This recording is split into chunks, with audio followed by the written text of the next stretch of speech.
So last night, the Des Moines Register released the Seltzer poll.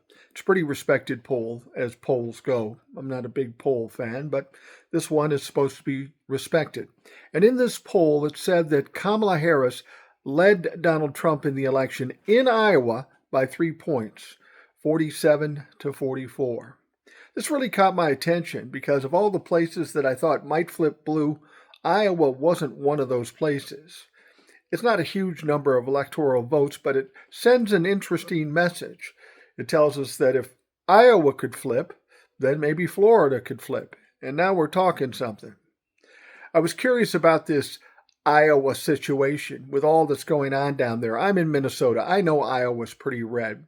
So on the Rational Boomer podcast today, I had Eric, Analytical Iowan. He's on the podcast frequently. He's from Iowa. He has some interesting insights. He's very knowledgeable about what's going on in Iowa. So he was on the podcast today, and you might want to check it out. Just go to Spotify and search Rational Boomer, or go to YouTube for the video version, search Rational Boomer. It's a great show, and Eric always has some great insights.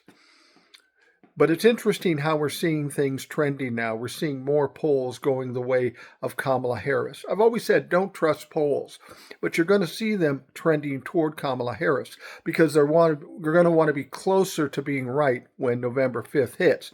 We're just a couple of days away. If they don't start adjusting now, they're going to look very stupid.